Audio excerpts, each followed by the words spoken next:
back to another episode of the Jarring Science Club. I'm your host, Brenda, and today we're going to be learning about dinosaur fossils. What is a fossil? How do they form? And what are the types of fossils?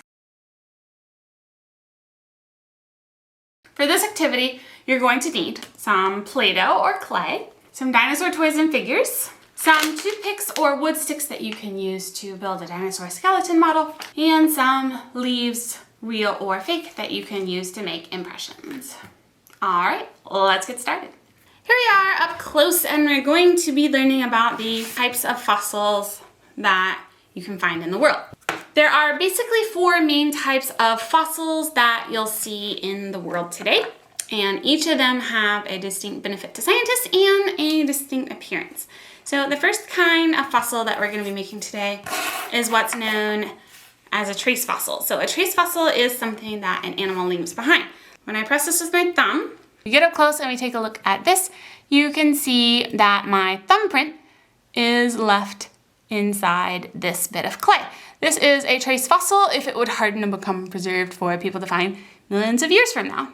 So one type of fossil that you'll see often that's a trace fossil is footprints from a dinosaur.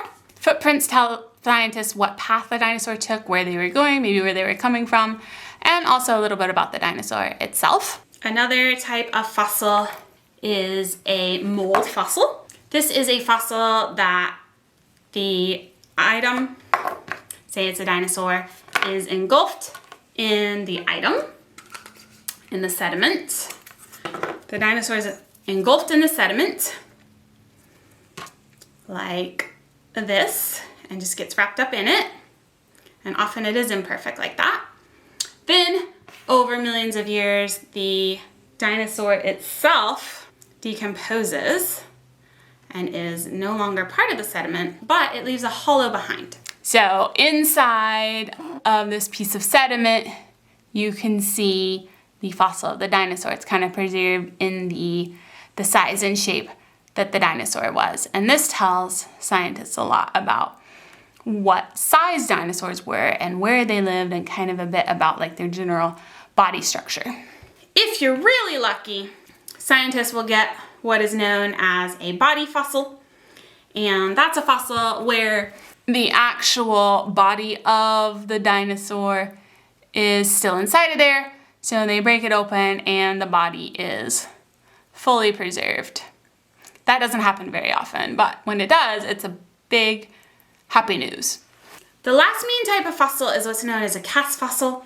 So it will be like if a hollow fossil got filled up with another material and hardened. So let's say that this seed made a body fossil, and then over time the soil gets compressed and remineralized and broken down, and somehow the shape of the seed got preserved and it got filled up with sediment, and then scientists are paleontologists digging this out and they find the fossil.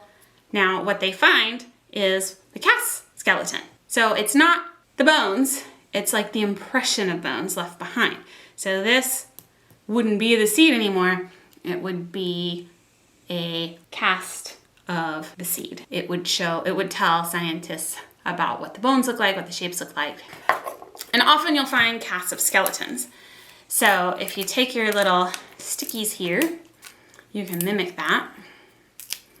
So say that these were originally dinosaur bones, then they get kind of scattered into your sediment layer like this, and over time they're compressed and the bones break down, but the hollows fill up with sediment and different types of materials like limestone, something that preserves the shape of the bones. So when scientists do excavation, they uncover these cast molds of skeletons that are actually pretty much just rock, but they tell us a lot about the original skeletons because they still have some of that DNA inside of them.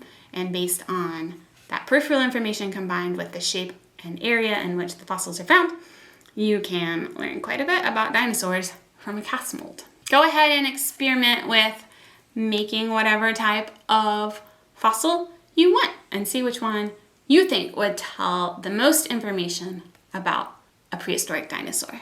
Here's the science. Today we made a model of types of fossils. Although many people think that fossils are the remains of an object itself, usually this is not the case. Fossils are actually the preserved evidence of prehistoric life, rather than the actual preserved item itself. So typically a bone or a part of a dinosaur or some other ancient animal or creature dissolve and break down and turn back into soil or oil or other organic matter, and that can be reused by current living things. But in some cases, bones or samples of prehistoric life get trapped in certain sediment layers, and when this happens, a reaction can occur where the fossil leaves a dinosaur-shaped impression in the ground, which can get filled in with sediment and rock. Slowly over time, basically exchange the bone for a bone-shaped rock. There are about 5 main types of fossils. The first category is a trace fossil. A trace fossil is basically a mark that an ancient creature made on something, like wood or dirt or something like that, that shows evidence of how that animal lived. So trace fossils will also include like scratch markings or footprints and things like that that show how an animal lived. A body fossil is a fossil that was made from an actual part of an animal, like their feces or bones or teeth or something like that, that then mineralize and create a rock or petrified form of the original item mixed with the DNA from the animal. There are also mold fossils, which are hollow areas where there had been part of a dinosaur or other prehistoric creature, but that has now decomposed. But because of the unique makeup of the sediment or dirt around it, it's left a hollow, open impression. Often you'll see bits of DNA and other samples from the original in the surrounding soil in the hollow. So scientists can use data from the surrounding soil around the hollow, in addition to the hollow itself, to learn more about that dinosaur. There is also a cast fossil, which is the fossil that looks the most like the original form.